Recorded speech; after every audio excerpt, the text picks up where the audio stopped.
الحمد للہ رب العالمین والصلاة والسلام علی سید المرسلین اما بعد فاعوذ باللہ من الشیطان الرجیم بسم اللہ الرحمن الرحیم 70,000 جادوگر، یہ مضمون کفریہ کلمات کے بارے میں سوال جواب کے صفحہ 141 تا 158 سے لیا گیا ہے۔ دعائے عطار: یا اللہ پاک، جو کوئی 17 صفحات کا رسالہ 70,000 جادوگر پڑھ یا سن لے، اسے اور اس کی آل کو ہمیشہ جادو اور شریر جنات کے اثرات سے محفوظ فرما، آمین۔ درود شریف کی فضیلت: اللہ پاک کے آخری نبی محمد عربی صلی اللہ علیہ وآلہ وسلم نے نماز کے بعد حمد و ثنا اور درود شریف پڑھنے والے سے فرمایا، دعا مانگ قبول کی جائے گی، سوال کر دیا جائے گا۔ صلو علی الحبیب صلی اللہ علی محمد۔ اللہ عز و جل پر اعتراض کے بارے میں سوال جواب۔ اللہ عز و جل پر اعتراض کرنا کیسا؟ سوال: اللہ عز و جل پر اعتراض کرنا کیسا؟ جواب: قطعی کفر ہے اور معترض کافر و مرتد۔ اللہ پر اعتراض کرنا کیوں کفر ہے؟ سوال: یہ بھی وضاحت کر دیجئے کہ آخر اعتراض کرنا کیوں کفر ہے؟ جواب: اللہ عز و جل پر اعتراض سے بچنے کا شریعت میں حکم ہے، اور ہر مسلمان کا حکم شریعت کے آگے سر تسلیم خم ہے۔ اللہ عز و جل خالق و مالک ہے، اسی عز و جل کے پیدا کردہ بندے کا اس عز و جل پر اعتراض کرنا اس عز و جل کی شدید ترین توہین ہے، معاذ اللہ عز و جل۔ اگر اعتراض کی اجازت دے دی جائے تو پھر جس کی سمجھ میں جو کچھ آئے گا وہ کہتا پھرے گا کہ مثلاً اللہ عز و جل نے فلاں کام کیوں کیا، فلاں کام کیوں نہیں کیا، اس کو یوں نہیں اور یوں کرنا چاہیے تھا، وغیرہ وغیرہ۔ اگر عقلاً بھی دیکھا جائے تو اعتراض کرنا غلط ہی ہے، کیونکہ اعتراض اس پر قائم ہوتا ہے جس میں کوئی خامی ہو، یا جو غلطیاں یا غلط فیصلے وغیرہ کرتا ہو، جبکہ رب کائنات عز و جل کی ذات ستودہ صفات ہر طرح کی خامی و خطا سے پاک ہے۔ ہاں، یہ بات جدا ہے کہ ناقص العقل بندہ بعض باتوں کی مصلحتیں نہ سمجھ پائے۔ بہرحال مسلمان کو چاہیے کہ اللہ عز و جل کے ہر کام کو مبنی بر حکمت ہی یقین کرے، خواہ اس کی اپنی عقل میں آئے یا نہ آئے، زبان پر آنا کجا، دل میں بھی اعتراض کو جگہ نہ دے۔ اس ضمن میں فتاوی رضویہ شریف جلد 29 میں موجود ایک تفصیلی فتوے سے سرخیوں اور اپنی بساط بھر تسہیل یعنی سہل کرنا، آسان کرنا کے ساتھ اقتباس پیش کرنے کی سعادت حاصل کرتا ہوں۔ اعتراض کرنا کیوں کفر ہے؟ اس کا جواب انشاء اللہ عز و جل بہت اچھی طرح سمجھ میں آ جائے گا۔ چنانچہ میرے آقا اعلی حضرت امام اہل سنت ولی نعمت عظیم البرکت عظیم المرتبت پروانہ شمع رسالت مجدد دین و ملت حامی سنت ماحی بدعت عالم شریعت پیر طریقت باعث خیر و برکت حضرت علامہ مولانا الحاج الحافظ القاری شاہ امام احمد رضا خان رحمۃ اللہ علیہ فرماتے ہیں، 70,000 جادوگر سجدے میں گر گئے۔ ابن جریر نے حضرت انس رضی اللہ عنہ سے روایت کیا کہ جب سیدنا موسیٰ علیہ السلام کو مولا عز و جل نے رسول کر کے فرعون کی طرف بھیجا، موسیٰ علیہ السلام چلے تو ندا ہوئی، مگر اے موسیٰ، فرعون ایمان نہ لائے گا۔ موسیٰ علیہ السلام نے دل میں کہا، پھر میرے جانے سے کیا فائدہ ہے؟ اس پر 12 علماء ملائکہ عظام علیہم السلام نے کہا، اے موسیٰ، آپ کو جہاں کا حکم ہے جائیے، یہ وہ راز ہے کہ با وصف کوشش یعنی کوشش کے باوجود آج تک ہم پر بھی نہ کھلا، اور آخر نفع بعثت یعنی رسول کے بھیجنے کا فائدہ سب نے دیکھ لیا کہ دشمنان خدا ہلاک ہوئے، دوستان خدا نے ان کی یعنی حضرت موسیٰ علیہ السلام کی غلامی اختیار کر کے عذاب سے نجات پائی۔ ایک جلسے میں 70,000 ساحر سجدے میں گر گئے اور ایک زبان بولے، آمنا برب العالمین رب موسیٰ و ہارون۔ ترجمہ کنز ایمان، ہم ایمان لائے جہان کے رب پر جو رب ہے موسیٰ اور ہارون کا۔ درس عطار۔ پیارے پیارے اسلامی بھائیوں، یاد رکھیے انبیاء کرام علیہم السلام معصوم ہوتے ہیں، وہ ہرگز اللہ عز و جل پر اعتراض نہیں کرتے۔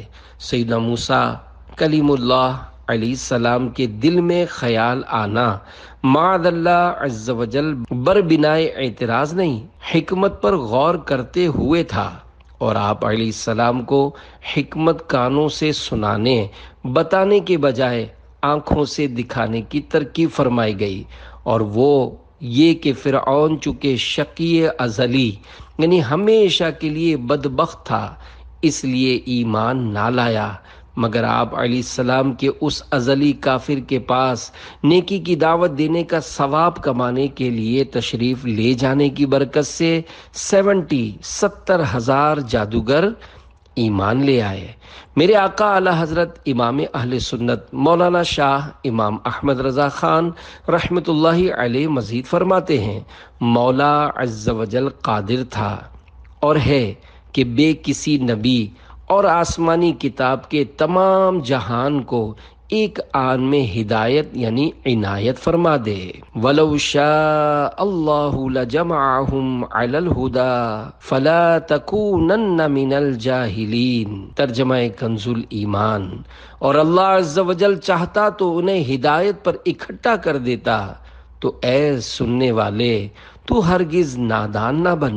اللہ چاہتا تو کسی کو بھوک ہی نہ لگتی، مگر اس نے دنیا کو عالم اسباب بنایا اور ہر نعمت میں اپنی حکمت بالغہ کے مطابق مختلف حصہ رکھا ہے۔ وہ چاہتا تو انسان وغیرہ جانداروں کو بھوک ہی نہ لگتی، یا بھوکے ہوتے تو کسی کا صرف نام پاک لینے سے، کسی کا ہوا سونگھنے سے پیٹ بھرتا، زمین جوتنے یعنی ہل چلانے سے روٹی پکانے تک کی جو سخت مشقتیں پڑتی ہیں کسی کو نہ ہوتی، مگر اس عز و جل نے یوں ہی چاہا، اور اس میں بھی بے شمار اختلاف یعنی فرق رکھا۔ کسی کو اتنا دیا کہ لاکھوں پیٹ اس کے در سے پلتے ہیں، اور کسی پر اس کے اہل و عیال کے ساتھ 3 فاقے گزرتے ہیں۔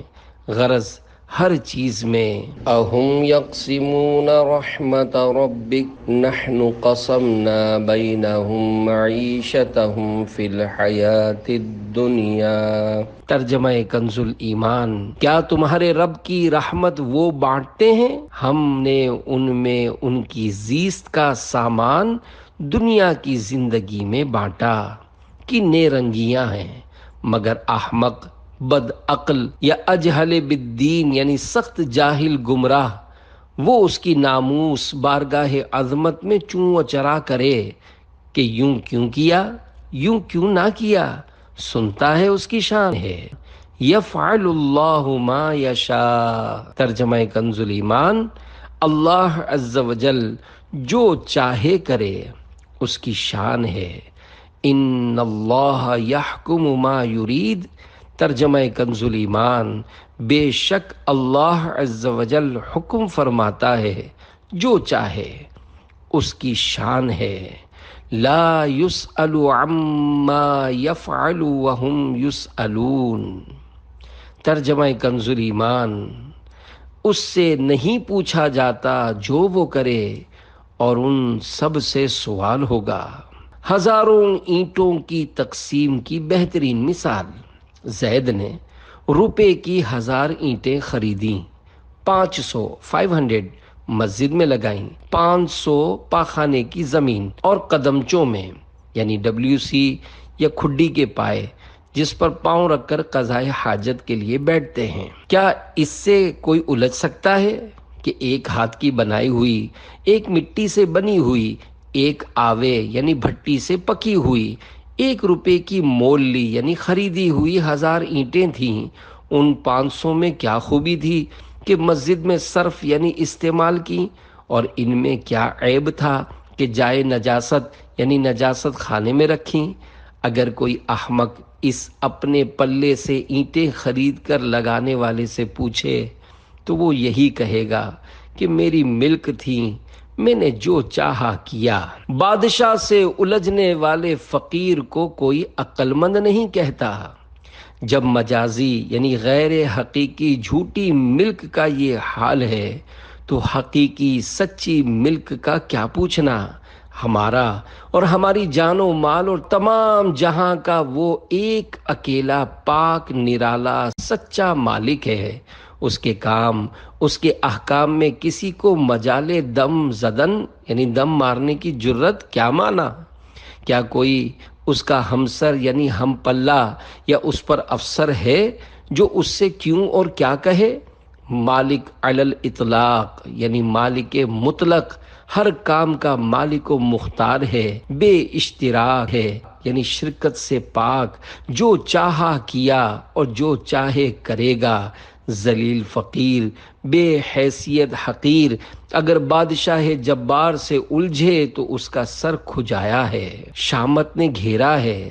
اس یعنی بادشاہ سے الجھنے والے سے ہر عاقل یعنی عقل مند یہی کہے گا، او بد عقل بے ادب، اپنی حد پر رہ، جب یقیناً معلوم ہے کہ بادشاہ کمال عادل اور جمیع کمال صفات میں یکتا و کامل ہے، تو تجھے اس کے احکام میں دخل دینے کی کیا مجال؟ گدائے خاک نشینی تو حافظہ مخروش، نظام مملکت خویش خسراواں دانند، تو خاک نشین گداگر ہے اے حافظ، شور مت کر، اپنی سلطنت کے نظام کو بادشاہ جانتے ہیں۔ سیٹھ تو دانا نوکر پر بھی اعتراض نہیں کیا کرتا۔ افسوس کہ دنیاوی مجازی غیر حقیقی جھوٹے بادشاہوں کی نسبت تو آدمی کو یہ خیال ہو، اور ملک الملوک یعنی بادشاہوں کا بادشاہ حقیقی جل جلالہ کے احکام میں رائے زنی کرے۔ سلاطین تو سلاطین، اپنا برابر زی بلکہ اپنے سے بھی کم رتبہ شخص بلکہ اپنا نوکر یا غلام بھی جب کسی صفت کا استاد ماہر ہو اور خود یہ شخص یعنی اس نوکر کا سیٹھ اگر اس سے آگاہ نہیں تو اس کے اکثر کاموں کو ہرگز نہ سمجھ سکے گا کہ یہ سیٹھ اتنا ادراک یعنی شعور ہی نہیں رکھتا مگر عقل سے حصہ ہے، تو سیٹھ ہونے کے باوجود اس نوکر پر معترض بھی نہ ہوگا، جان لے گا کہ یہ اس کام کا استاد و حکیم ہے۔ میرا خیال وہاں تک نہیں پہنچ سکتا، غرض اپنی فہم یعنی عقل کو قاصر یعنی ناقص جانے گا، نہ کہ اس نوکر کی حکمت کو۔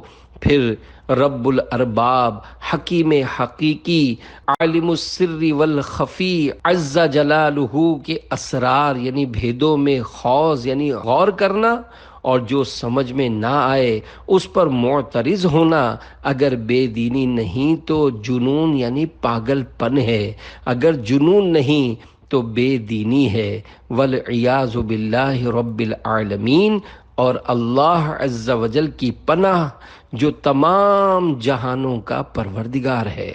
مقناطیس قطب تارا کی طرف کیوں؟ یہ اعتراض کوئی بھی نہیں کرتا۔ اعلی حضرت رحمت اللہ علیہ مزید فرماتے ہیں، اے عزیز، کسی بات کو حق جاننے کے لیے اس کی حقیقت جاننی لازم نہیں ہوتی۔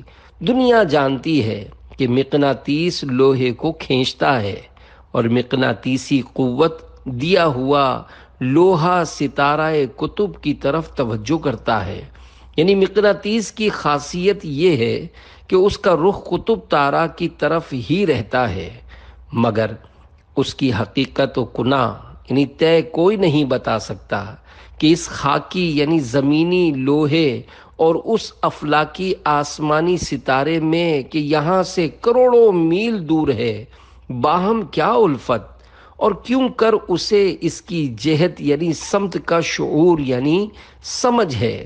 اور ایک یہی نہیں، عالم میں ہزاروں ایسے عجائب ہیں کہ بڑے بڑے فلاسفہ خاک چھان کر مر گئے اور ان کی کناں یعنی طے نہ پائی، پھر اس نہ جاننے سے ان باتوں یعنی ان ہزاروں عجائبات کا انکار نہیں ہو سکتا۔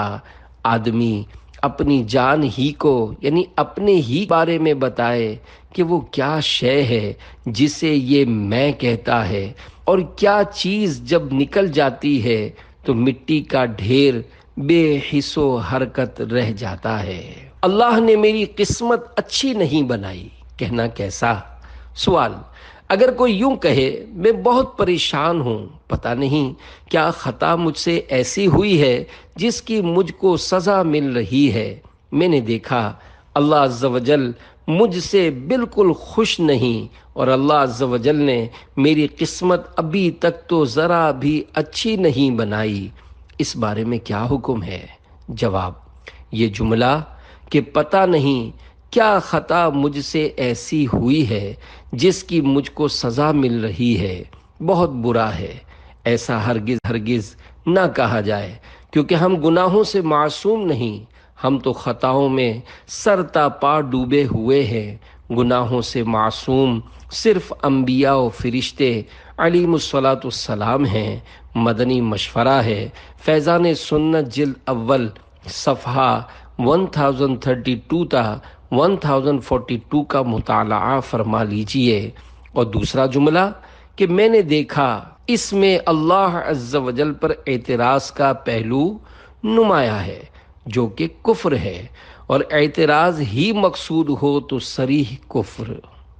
اللہ نے میرے نصیب میں پریشانی کیوں رکھی ہے؟ کہنا کیسا؟ سوال: اللہ تعالیٰ نے آخر میرے ہی نصیب میں اتنی پریشانی کیوں رکھی ہے؟ یہ جملہ کہنا کیسا ہے؟ جواب: اس جملے میں اللہ تعالیٰ پر اعتراض کا پہلو نمایاں ہے جو کہ کفر ہے، اور اعتراض ہی مقصود ہو تو صریح کفر ہے۔ شہوت پرستی بھی برے خاتمے کا سبب ہے۔ پیارے پیارے اسلامی بھائیوں، زبان کو قابو میں رکھنا بے حد ضروری ہے۔ کہیں زبان کی بے احتیاطی ہمیشہ کے لیے دوزخ میں نہ جھونک دے۔ اپنے آپ کو ہمیشہ گناہوں سے بچاتے رہنا چاہیے کہ گناہوں کی نحوست سے ایمان برباد ہونے کا خطرہ رہتا ہے۔ یاد رکھیے، شہوت پرستی بھی برے خاتمے کا ایک سبب ہے، لہذا جن کو غیر عورتوں کے خیالات تنگ کریں یا امرد حسین یعنی پرکشش لڑکے سے شہوت کے باوجود دوستی، نزدیکی یا ان کو لذت کے ساتھ دیکھنے، لپٹا لینے، مذاق مسخری و کھینچا تانی کرنے، گلے میں ہاتھ ڈالنے کی خواہش ہو، وہ اس حکایت کو سن لیا کریں یا ذہن میں دہرا لیا کریں۔ دو امرت پسند مؤذنوں کی بربادی۔ دعوت اسلامی کے اشاعتی ادارے مکتبۃ المدینہ کی مطبوعہ 472 صفحات پر مشتمل کتاب بیانات عطاریہ حصہ دوم صفحہ 123 تا 127 پر ہے۔ حضرت سیدنا عبداللہ بن احمد مؤذن رحمۃ اللہ علیہ فرماتے ہیں، میں طواف کعبہ میں مشغول تھا کہ ایک شخص پر نظر پڑی جو غلاف کعبہ سے لپٹ کر ایک ہی دعا کی تکرار کر رہا تھا، یا اللہ عز و جل مجھے دنیا سے مسلمان ہی رخصت کرنا۔ میں نے اس سے پوچھا، اس کے علاوہ کوئی اور دعا کیوں نہیں مانگتے؟ اس نے کہا، میرے دو بھائی تھے، بڑا بھائی 40 سال تک مسجد میں بلا معاوضہ اذان دیتا رہا، جب اس کی موت کا وقت آیا تو اس نے قرآن پاک مانگا، ہم نے اسے دیا تاکہ اس سے برکتیں حاصل کرے، مگر قرآن شریف ہاتھ میں لے کر وہ کہنے لگا، تم سب گواہ ہو جاؤ کہ میں قرآن کے تمام اعتقادات و احکامات بات سے بیزاری ظاہر کرتا اور نصرانی یعنی کرسچین مذہب اختیار کرتا ہوں۔ پھر وہ مر گیا۔ اس کے بعد دوسرے بھائی نے 30 برس تک مسجد میں فی سبیل اللہ عز و جل اذان دی، مگر اس نے بھی آخری وقت نصرانی یعنی کرسچن ہونے کا اقرار کیا اور مر گیا۔ لہذا میں اپنے خاتمے کے بارے میں بے حد فکر مند ہوں اور ہر وقت خاتمہ بالخیر کی دعا مانگتا رہتا ہوں۔ حضرت سیدنا عبداللہ بن احمد مؤذن رحمت اللہ علیہ نے اس سے استفسار فرمایا کہ تمہارے دونوں بھائی آخر ایسا کون سا گناہ کرتے تھے؟ اس نے بتایا وہ غیر عورتوں میں دلچسپی لیتے تھے اور امردوں یعنی بے ریش لڑکوں کو شہوت سے دیکھتے تھے۔ رشتہ دار کا رشتہ دار سے پردہ۔ پیارے پیارے اسلامی بھائیوں، غضب ہو گیا۔ کیا اب بھی غیر عورتوں سے بے پردگی اور بے تکلفی سے باز نہیں آئیں گے؟ کیا اب بھی غیر عورتوں نیز اپنی بھابھی، چچی، تائی، ممانی کہ یہ بھی شرعاً سب غیر عورتیں ہی ہیں، ان سے اپنی نگاہوں کو نہیں بچائیں گے؟ اسی طرح چچا زاد، تایا زاد، ماموں زاد، پھوپھی زاد اور خالہ زاد کا نیز بیوی کی بہن اور بہنوئی کا آپس میں پردہ ہے۔ نامحرم پیر اور مریدنی کا بھی پردہ ہے۔ مریدنی اپنے نامحرم پیر کا ہاتھ نہیں چوم سکتی۔ امرد کو شہوت سے دیکھنا حرام ہے۔ خبردار، امرد یعنی خوبصورت لڑکا تو آگ ہے آگ۔ شہوت کے باوجود امرد یعنی خوبصورت لڑکے کا قرب، اس کی دوستی، اس کے گلے میں ہاتھ ڈالنا، اس کے ساتھ مذاق مسخری، آپس میں کشتی، کھینچا تانی اور لپٹا لپٹی جہنم میں جھونک سکتی ہے۔ امرد یعنی خوبصورت لڑکے سے دور رہنے ہی میں عافیت ہے، اگرچہ اس بیچارے کا کوئی قصور نہیں۔ امرد ہونے کے سبب اس کی دل آزاری بھی مت کیجیے، مگر اس سے اپنے آپ کو بچانا بے حد ضروری ہے۔ ہرگز امرد کو اسکوٹر پر اپنے پیچھے مت بٹھائیے، خود بھی اس کے پیچھے مت بیٹھیے کہ آگ آگے ہو یا پیچھے، اس کی تپش ہر صورت میں پہنچے گی۔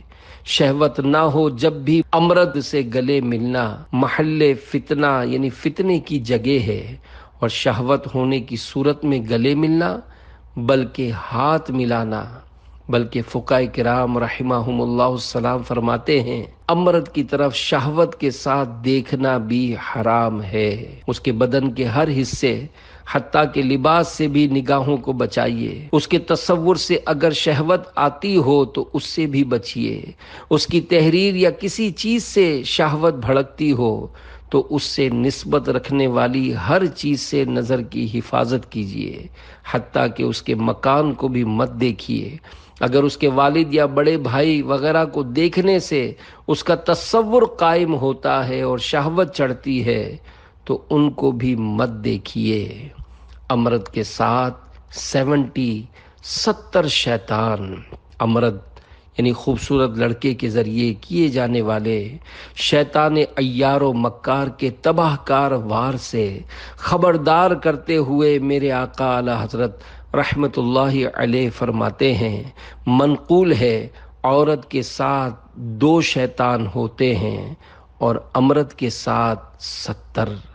بہرحال اجنبیہ عورت یعنی جس سے شادی جائز ہو اس سے، اور امرد یعنی حسین لڑکے سے اپنی آنکھوں اور اپنے وجود کو دور رکھنا سخت ضروری ہے، ورنہ ابھی آپ نے ان 2 بھائیوں کی اموات کے تشویشناک معاملات سنے جو بظاہر نیک تھے۔ مہربانی فرما کر دعوت اسلامی کے اشاعتی ادارے مکتبۃ المدینہ کا مطبوعہ مختصر رسالہ قوم لوط کی تباہ کاریاں پڑھ لیجئے۔ نفس بے لگام تو گناہوں پہ اکساتا ہے، توبہ توبہ کرنے کی بھی عادت ہونی چاہیے۔